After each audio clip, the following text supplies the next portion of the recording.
Mi esposo y yo pagamos la universidad de mi sobrino por años, solo para que nos insultara, nos arrastrara a un drama familiar y terminara en problemas legales.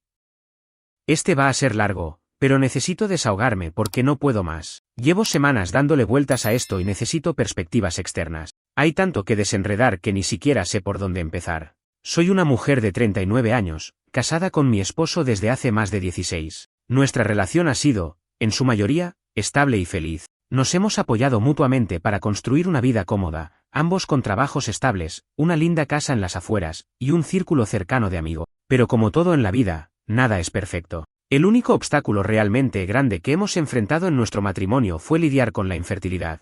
No quiero entrar en detalles médicos, pero mi sistema reproductivo decidió que simplemente no iba a colaborar. Fue devastador para ambos porque siempre soñamos con tener hijos. Hablábamos durante horas sobre los nombres, cómo decoraríamos el cuarto del bebé, e imaginábamos vacaciones familiares llenas de risas infantiles. Cuando recibimos la noticia de que no podríamos concebir de manera natural, sentí como si el suelo desapareciera bajo mis pies. Pasamos por todas las etapas del duelo: negación, enojo, negociación, depresión y, finalmente, aceptación. Pero esa aceptación no llegó fácil. Intentamos todo. Tratamientos de fertilidad que me dejaron hecha un desastre hormonal, mi esposo merece un premio por soportarme, terapias alternativas que involucraban desde tés extraños hasta posiciones corporales ridículas, incluso consideramos procedimientos experimentales, pero los riesgos eran enormes y las posibilidades mínimas. Después de años de intentarlo y gastar miles de dólares, llegamos a la conclusión de que no iba a suceder. Fue un golpe duro, pero decidimos que si no podíamos ser padres en el sentido tradicional, aún podíamos hacer algo significativo con nuestras vidas.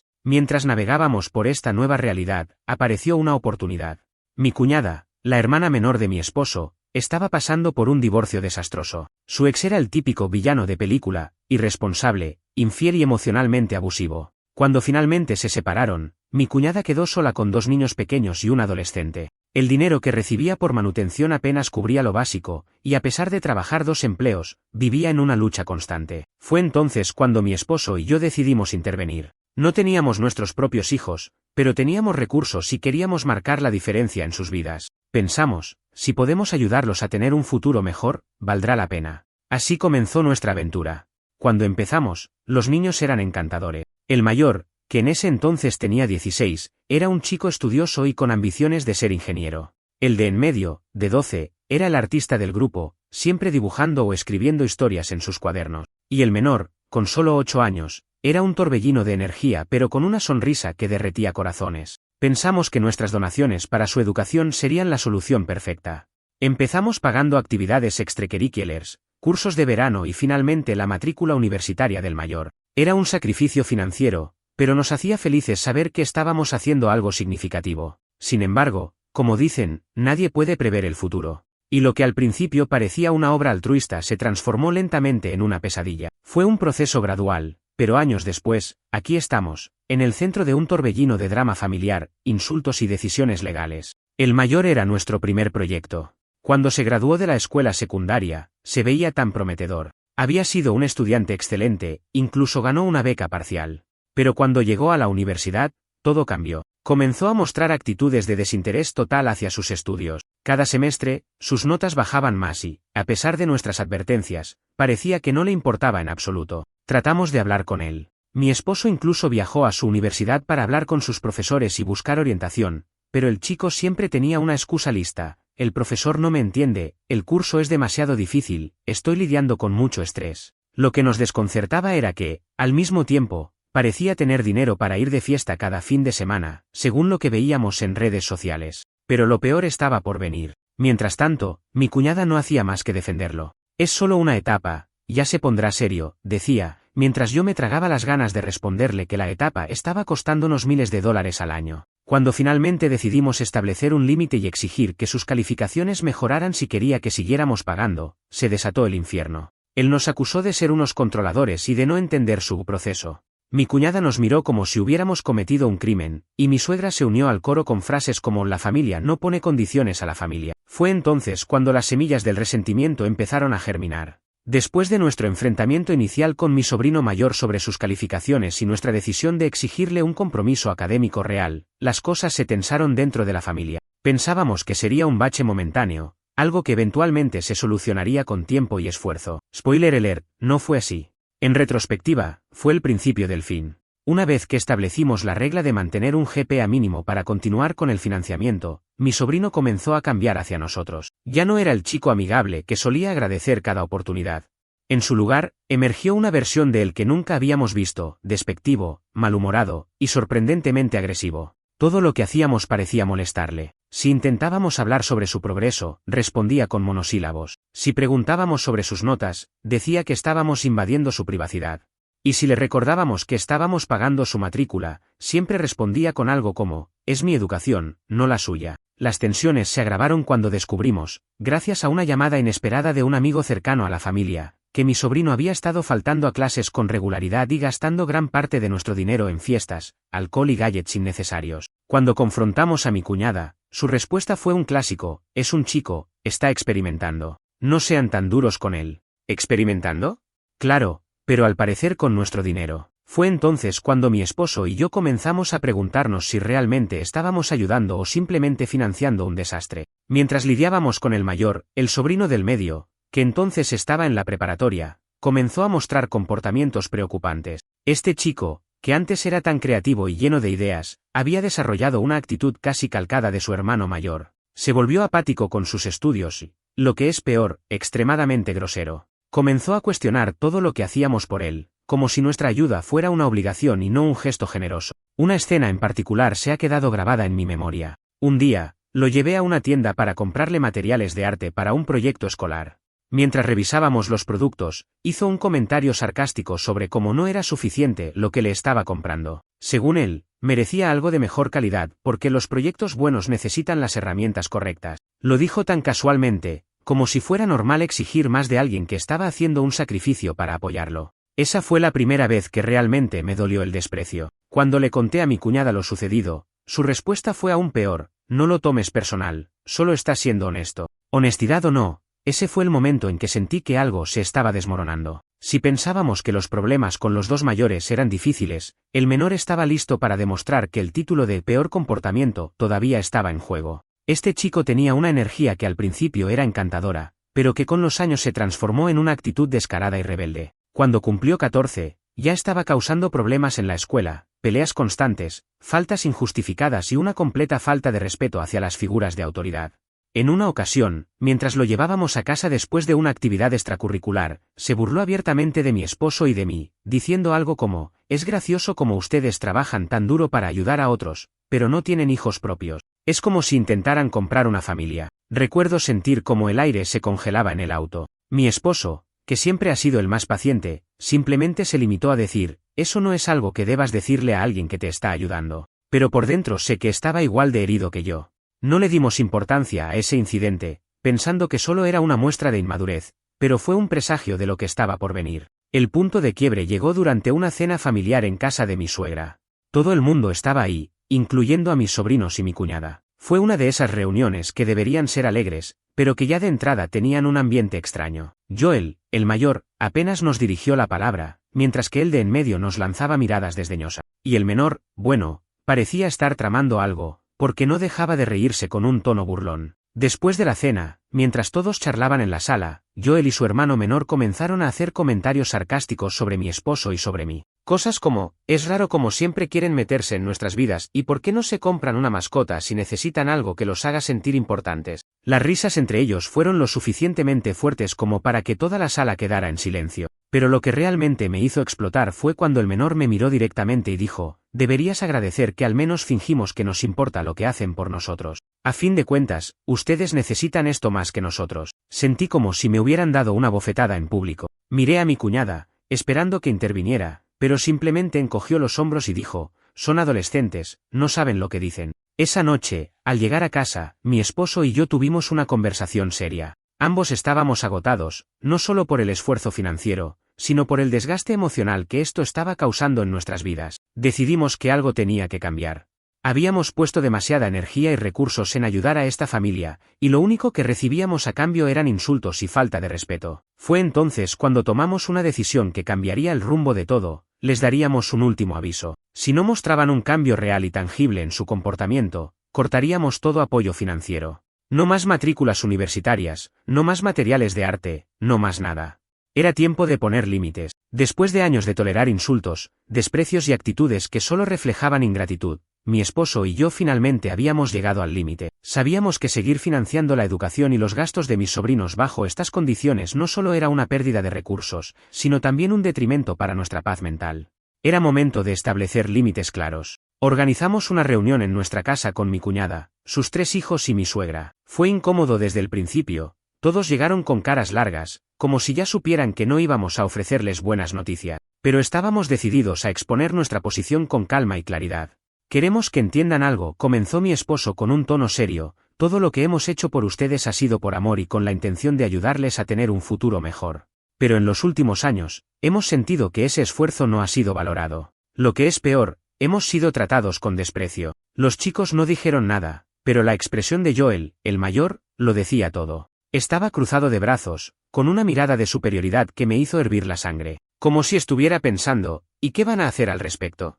Desde ahora, continuó mi esposo, vamos a ser claros, el apoyo financiero está condicionado a 2 cosas muy simples. Primero, respeto mutuo. Segundo, que demuestren un compromiso real con sus estudios y su futuro. Esto no es una negociación. Mi cuñada, obviamente incómoda, intentó intervenir. Están exagerando. Son solo chicos. La familia debería apoyarse sin poner tantas condiciones. Esto no es un castigo, respondí con firmeza, pero si no hay respeto, no podemos seguir ayudándolo. Ustedes tienen que demostrar que valoran lo que se les ha dado. Terminamos la reunión sin respuestas claras por parte de mis sobrinos. Sus caras eran un mapa de frustración, enojo y resentimiento. Mi cuñada y mi suegra estaban molestas, pero no dijeron mucho, probablemente porque sabían que no íbamos a ceder esta vez. En las semanas que siguieron, hubo un silencio absoluto por parte de mi cuñada y los chicos. No mensajes, no llamadas, nada. Mi esposo y yo sabíamos que esta era su manera de reaccionar al ultimátum, ignorarnos, probablemente esperando que volviéramos a buscarlos o que nos sintiéramos culpables. Pero no íbamos a ceder. Un mes después, llegó el primer mensaje, un correo electrónico de Joel. No un mensaje de disculpa, no una muestra de reflexión, sino una lista de demandas disfrazadas de requisitos. En el correo, detallaba cuánto dinero necesitaba para su próximo semestre, junto con una sugerencia de que también cubriéramos el alquiler de su departamento, porque, según él, necesitaba un espacio adecuado para estudiar.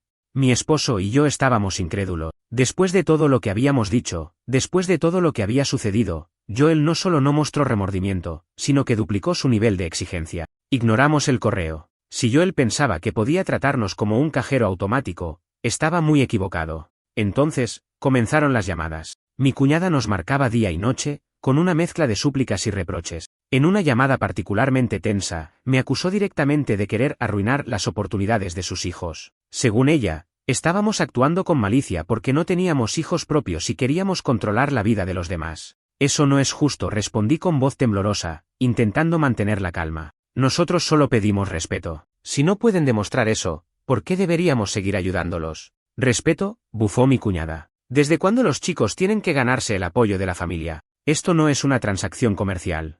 La familia está para ayudar, no para poner condiciones. Mi esposo, que había estado escuchando la conversación, finalmente intervino. La familia también está para enseñar valores. Y si no están dispuestos a demostrar que valoran nuestra ayuda, no tiene sentido continuar con esto. Poco tiempo después, hubo otra reunión familiar, esta vez en casa de mi suegra. No fuimos con intención de discutir, pero desde que cruzamos la puerta, quedó claro que habíamos sido convocados para enfrentar un tribunal familiar.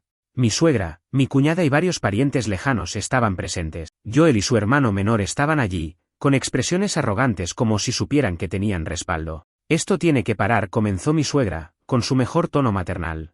Han habido muchos malentendidos, pero es hora de dejar esto atrás. Somos una familia. ¿Dejarlo atrás?, pregunté, tratando de mantener la compostura. ¿A qué se refiere?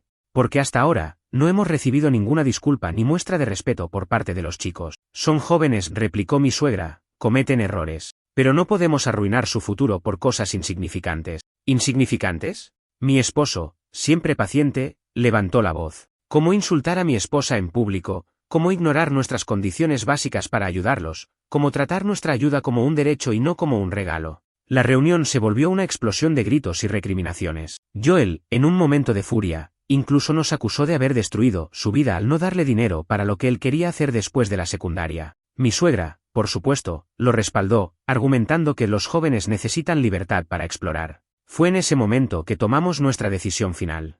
Si no quieren cumplir con nuestras condiciones, dijo mi esposo, está bien, pero no recibirán ni un centavo más de nosotros, ni para la universidad, ni para otra cosa. La reacción fue inmediata. Mi cuñada gritó que estábamos destruyendo a su familia. Joel salió de la sala furioso, mientras el menor nos lanzó un último comentario sarcástico, ya veremos cómo sobreviven sin nosotros. No respondí. Ya no valía la pena. Esa noche, mi esposo y yo llegamos a casa exhaustos pero determinados. Habíamos tomado una decisión, y sabíamos que sería difícil, pero también sabíamos que era lo correcto. Ya no seríamos utilizados ni manipulados. Si los chicos querían seguir adelante, tendrían que hacerlo por su cuenta. Sabíamos que esto no era el final del drama, pero al menos habíamos recuperado algo que habíamos perdido en el proceso, nuestra dignidad. Cuando cortamos oficialmente el apoyo financiero para Joel y sus hermanos, sabíamos que habría repercusiones. Lo que no esperábamos era la magnitud del drama que desataría. Lo que siguió fue una combinación de recriminaciones, rumores y, sorprendentemente, situaciones legales que nunca imaginamos que terminaríamos enfrentando. Pocos días después de nuestra decisión, mi teléfono comenzó a explotar con mensajes de texto de familiares lejanos, algunos sorprendidos y otros indignados. Al parecer, mi cuñada había comenzado una campaña de desprestigio contra nosotros, pintándonos como los villanos insensibles que habíamos abandonado a su familia en su momento de necesidad. No faltaron las frases melodramáticas en sus mensajes: ellos estaban a punto de construir algo grande y ustedes lo destruyeron, o cómo pueden dormir sabiendo que arruinaron la educación de mis hijos. Mi suegra, fiel a su estilo, no se quedó atrás. Hizo llamadas personales a cada miembro de la familia, llorando y pidiendo apoyo. Decía cosas como: no puedo creer que mi propio hijo le dé la espalda a su hermana y a sus sobrinos. Es desalmado. Lo peor fue cuando alguien nos llamó para decir que mi cuñada incluso había insinuado que estábamos celosos porque no teníamos hijos propios. Fue un golpe bajo. Sabíamos que mucha gente no entendería la verdad porque, como siempre, la narrativa de la víctima es más fácil de creer. Pero decidimos mantenernos firmes. No íbamos a responder a los chismes, no íbamos a defendernos. Habíamos tomado nuestra decisión, y no había vuelta atrás. Aproximadamente un mes después, las cosas escalaron a un nivel que nunca hubiéramos imaginado. Una tarde, mientras estaba en casa trabajando, mi esposo recibió una llamada de un número desconocido. Era la policía. Joel había sido arrestado. Al principio, pensé que se trataba de un error, un malentendido. Pero a medida que mi esposo escuchaba al oficial en el teléfono, su expresión se endurecía. Cuando colgó, me miró con incredulidad y un toque de tristeza. Joel ha estado vendiendo drogas, dijo simplemente. Mi cerebro tardó un momento en procesar lo que acababa de escuchar. ¿Joel? El mismo Joel que solía sentarse en nuestra mesa y hablarnos de sus grandes sueños. ¿El chico que habíamos apoyado con cada centavo disponible? ¿Vendiendo drogas? Al parecer, Joel había estado involucrado en esto desde poco después de que cortáramos el financiamiento. Según la policía, estaba emprendiendo su propio pequeño negocio en el campus universitario, vendiendo sustancias ilegales a otros estudiantes. Lo que lo metió en problemas fue que uno de sus clientes, un menor de edad, fue descubierto y terminó delatándolo para reducir su propia condena. La historia no terminó ahí. Resulta que Justin, el hermano menor, también estaba involucrado. Aunque no había participado activamente en la venta, estaba al tanto de las actividades de Joel y había aceptado ser su mensajero en varias ocasiones. El hecho de que todavía era menor de edad le permitió evitar cargos mayores, pero quedó registrado en el sistema como un cómplice. Cuando mi cuñada nos llamó, estaba completamente fuera de sí. Gritaba, lloraba y, por supuesto, nos culpaba a nosotros. Esto es culpa suya, chilló a través del teléfono. Si no nos hubieran abandonado, Joel no habría tenido que recurrir a esto. Tuve que contenerme para no perder los estribos. Mi esposo, más calmado, respondió con frialdad: no, Fiona. Esto es culpa de Joel. Nosotros hicimos todo lo posible por apoyarlo. Él tomó esta decisión, no nosotros. Como era de esperarse, mi cuñada y mi suegra nos pidieron que ayudáramos con los costos legales. Querían que contratáramos un abogado de alto perfil para limpiar el nombre de Joel y asegurarnos de que Justin no tuviera problemas mayores. Su argumento, como siempre, era que la familia debía unirse en momentos difíciles. Esta vez, la respuesta fue un rotundo no. Mi esposo y yo habíamos llegado al límite. No íbamos a gastar un centavo más en alguien que había mostrado tan poco respeto por nosotros y nuestras condiciones. Cuando lo dijimos, el nivel de drama familiar se disparó. Hubo gritos, lágrimas, y una cantidad de mensajes pasivo-agresivos en redes sociales que nunca había visto en mi vida. Mi suegra incluso llegó al extremo de decir: si Joel termina en la cárcel, será su culpa. Ustedes podrían salvarlo y han elegido no hacerlo. Nunca lo olvidaré. Mientras tanto, Mónica, la hija mayor, se mantuvo al margen de todo este desastre. Desde el principio, dejó en claro que no iba a apoyar las decisiones de sus hermanos ni a involucrarse en los problemas legales. Ellos eligieron ese camino, me dijo una noche por teléfono. Y honestamente, mamá siempre los protegió demasiado. Esto era inevitable. Cuando Fiona se dio cuenta de que Mónica no iba a financiar abogados ni justificar el comportamiento de sus hermanos, la atacó con la misma furia que había dirigido hacia nosotros. La acusó de ser desleal, de haber abandonado a su familia por su vida perfecta en Europa, y finalmente le dijo algo que me dejó helada: si no ayudas a tus hermanos, no quiero verte nunca más. Esa noche, Mónica llegó a nuestra casa con su maleta. Su madre la había echado de casa por negarse a financiar la defensa de Joel. Era como si Fiona estuviera quemando cada puente posible, alienando a las únicas personas que realmente habían intentado ayudarla. Por supuesto, la familia extendida tenía opiniones sobre todo lo que estaba sucediendo. Algunos se pusieron de nuestro lado, entendiendo que ya habíamos hecho más de lo que podíamos. Otros, como era de esperarse, nos culparon. Ustedes deberían ayudar, sin importar lo que hayan hecho los chicos. Es lo que hace la familia, fue una de las frases más repetidas. Pero la más común fue: ¿cómo pueden darle la espalda a sus propios sobrinos? La verdad es que no les dimos la espalda. Ellos nos empujaron a este punto. Después de semanas de discusiones, culpas y dramas familiares, las consecuencias reales de nuestras decisiones comenzaron a hacerse sentir. Lo que antes parecía un torbellino de insultos y manipulación emocional se transformó en una batalla silenciosa. Mi esposo y yo nos encontrábamos constantemente defendiendo nuestras acciones, no solo ante la familia, sino también ante nosotros mismos. ¿Habíamos hecho lo correcto? ¿Habíamos sido demasiado duros? El caso de Joel avanzó más rápido de lo que esperábamos. Las pruebas contra él eran abrumadoras, y aunque su abogado de oficio hizo lo posible por minimizar la condena, no había mucho que hacer. Joel fue sentenciado a varios años de prisión por posesión y distribución de sustancias controladas. La sentencia incluyó la posibilidad de libertad condicional, pero tendría que demostrar un buen comportamiento para optar a ello. Cuando la familia recibió la noticia, fue como si una bomba hubiera caído. Mi cuñada estaba inconsolable, mi suegra culpaba a todos menos a Joel, y las tensiones en la familia llegaron a un punto crítico. Nos acusaron de no haber hecho lo suficiente para salvarlo y de haberlo abandonado en su hora más oscura. Incluso después de todo lo que Joel había hecho, seguían viéndolo como una víctima. Mi esposo y yo nos mantuvimos firmes. Habíamos hecho todo lo que estaba en nuestras manos para apoyarlo en el pasado, pero Joel había tomado decisiones conscientes que lo llevaron a ese punto. No podíamos cargar con la culpa de sus acciones. Mientras Joel enfrentaba las consecuencias de sus decisiones, Justin parecía estar tomando un camino similar, pero con más sutileza.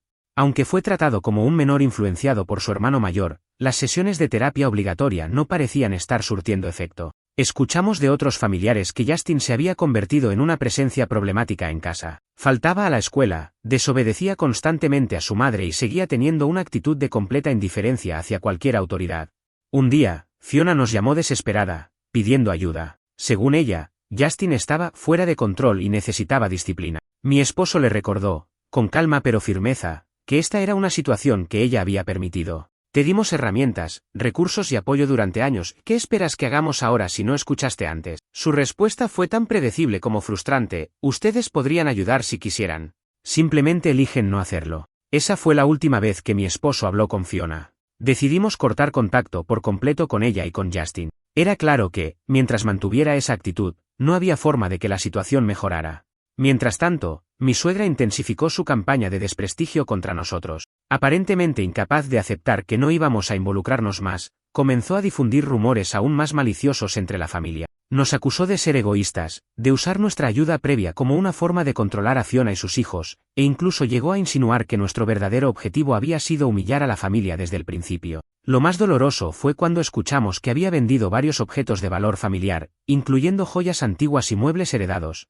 para cubrir parte de los costos legales de Joel y otros gastos de Fiona. Cuando un primo nos lo mencionó durante una reunión, simplemente asentimos. No valía la pena discutir con alguien que había decidido ignorar los hechos. En medio de todo este caos, Mónica siguió siendo una fuente de consuelo y apoyo para nosotros. Después de haber sido echada de casa por su madre, se quedó con nosotros durante varias semanas antes de regresar a su trabajo en Europa. Durante ese tiempo, tuvimos largas conversaciones sobre lo que había sucedido con su familia. Siempre supe que mamá tenía favoritismos, pero nunca pensé que llegaría tan lejos, nos confesó una noche. Es como si estuviera ciega ante todo lo que hacen mis hermanos, y siempre encuentra una manera de justificarlo. Intentamos consolarla, asegurándole que no era su responsabilidad arreglar los errores de su madre o de sus hermanos. Mónica se despidió con lágrimas en los ojos, pero también con una determinación que me hizo sentir orgullosa. No importa lo que digan ellos, dijo antes de partir, yo siempre estaré agradecida por todo lo que hicieron por mí. No habría llegado a donde estoy sin ustedes.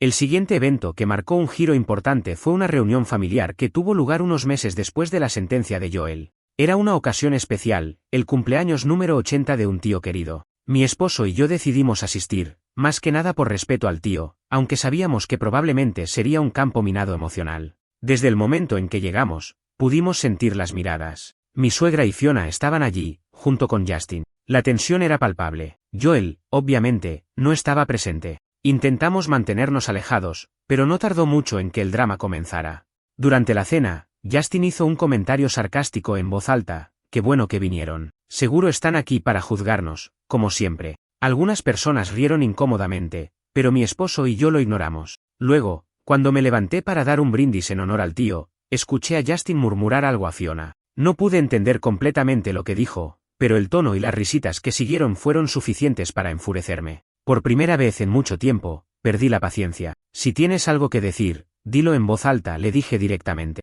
La sala quedó en silencio. Justin, visiblemente sorprendido, intentó bromear: «Era una broma, tía. Relájate». «No hay nada gracioso en faltar al respeto», respondí. «Especialmente a personas que han hecho más por ti de lo que jamás entenderás». Esa noche, mi esposo y yo acordamos que no valía la pena seguir intentando. Estábamos agotados emocionalmente, y sabíamos que ningún esfuerzo más cambiaría la dinámica con Fiona, Justin o el resto de la familia que los apoyaba incondicionalmente. Decidimos cortar contacto con todos, excepto con Mónica. Ya no asistiríamos a reuniones familiares, ya no responderíamos llamadas, y definitivamente no participaríamos en más dramas. Era hora de priorizar nuestra paz y dejar que ellos enfrentaran las consecuencias de sus propias acciones. Después de decidir cortar lazos con Fiona, Justin y el resto de la familia que insistía en su narrativa tóxica, mi esposo y yo sentimos una mezcla de alivio y tristeza. Alivio porque finalmente estábamos recuperando el control sobre nuestra vida y emociones. Tristeza porque, a pesar de todo, habían sido años de sacrificios, cariño y esfuerzo que terminaban en este punto muerto. La reacción de la familia fue predecible. Mi suegra, fiel a su estilo, se aseguró de que todos supieran que éramos los malos de la película. Según los rumores, éramos egoístas, fríos y no entendíamos lo que significaban familia. Fiona, por su parte, no perdió oportunidad de pintar a Joel y Justin como víctimas de nuestra crueldad. Un primo nos envió un mensaje que resumía perfectamente la dinámica: «Todos están hablando de ustedes como si fueran unos monstruos, pero yo sé la verdad. Hicieron más por ellos que cualquier otra persona, y ellos lo arruinaron». Ese mensaje, aunque breve, fue como un bálsamo. Nos recordó que no estábamos locos por haber puesto límite. Había personas que entendían nuestra posición, aunque fueran pocas. Poco después de cortar contacto, comenzaron a llegar rumores sobre el estado de Fiona. Al parecer, estaba al borde de un colapso. Con Joel en prisión y Justin fuera de control, no podía manejar la presión. Intentó convencer a Mónica de regresar y ayudar con la familia, pero Mónica, firme en su postura, se negó. Mónica nos llamó después de una de estas discusiones y nos contó lo sucedido. «Me dijo que soy una egoísta, que estoy dejando morir a la familia», nos dijo, con un tono de incredulidad. «Pero no puedo seguir permitiendo que me manipule». Le aseguramos que estaba haciendo lo correcto. Fiona había construido su vida en base a excusas y manipulación, y ahora estaba enfrentando las consecuencias de sus decisiones. Un día, meses después de que cortamos contacto, Justin apareció inesperadamente en nuestra puerta. No lo habíamos visto desde la reunión familiar donde su actitud fue el detonante final. Estaba diferente, más delgado y con una expresión que parecía una mezcla de nerviosismo y arrepentimiento. «¿Puedo hablar con ustedes?», dijo, mirando al suelo. Mi esposo y yo intercambiamos miradas. Por un lado, queríamos cerrar la puerta y mantenernos firmes en nuestra decisión de no involucrarnos más. Por otro, algo en su tono nos hizo pensar que tal vez, solo tal vez, había aprendido algo. Lo invitamos a entrar, y mientras se sentaba en nuestro sofá, comenzó a hablar. Nos contó que había dejado la escuela, que Fiona ya no podía manejarlo en casa, y que sentía que había arruinado todo. «Sé que he sido un idiota», dijo con lágrimas en los ojos. «Y sé que ustedes no tienen razones para ayudarme, pero no sé a dónde más ir». Fue un momento difícil. Mi esposo y yo teníamos sentimientos encontrados. Por un lado, queríamos ayudarlo, pero por otro, sabíamos que no podíamos repetir los mismos errores. «Justin», dijo mi esposo con calma, «no podemos arreglar tu vida por ti. Ya intentamos ayudarte en el pasado, pero no lo valoraste. Si realmente quieres cambiar, vas a tener que demostrarlo». Le dimos información sobre programas de empleo juvenil y recursos comunitarios, pero dejamos en claro que no podíamos volver a involucrarnos directamente. Justin se fue agradecido, pero sabíamos que aún quedaba mucho camino por recorrer para él. Mientras tanto, mi suegra, que había sido una de las voces más críticas hacia nosotros, comenzó a enfrentar las consecuencias de sus propias decisiones. Había vendido tantas cosas valiosas para financiar los problemas legales de Joel y mantener a Fiona a flote que prácticamente había vaciado su patrimonio personal. Escuchamos a través de otros familiares que ahora estaba buscando apoyo financiero de los mismos parientes que había manipulado para odiarnos. Nadie parecía dispuesto a ayudarla. Su campaña de desprestigio contra nosotros había alienado incluso a algunos de los miembros más cercanos de la familia. Fue un giro irónico y triste, pero no sentimos satisfacción por ello. Más bien, fue una lección de lo que sucede cuando se vive sin asumir responsabilidades. Mónica siguió siendo el único miembro de la familia con quien manteníamos contacto. Con el tiempo, nuestra relación con ella se fortaleció aún más. Nos visitaba siempre que podía, y cada conversación con ella era un recordatorio de que nuestro esfuerzo no había sido en vano. Una noche, mientras cenábamos, Mónica nos dijo algo que me conmovió profundamente: ustedes me salvaron. Si no hubiera sido por su apoyo, probablemente estaría atrapada en el mismo ciclo que mis hermanos. Siempre voy a estar agradecida por lo que hicieron. Fue en ese momento que me di cuenta de que, aunque todo había terminado en caos, nuestro esfuerzo no había sido en vano. Ayudamos a alguien que realmente lo valoró y que ahora estaba prosperando gracias a ello.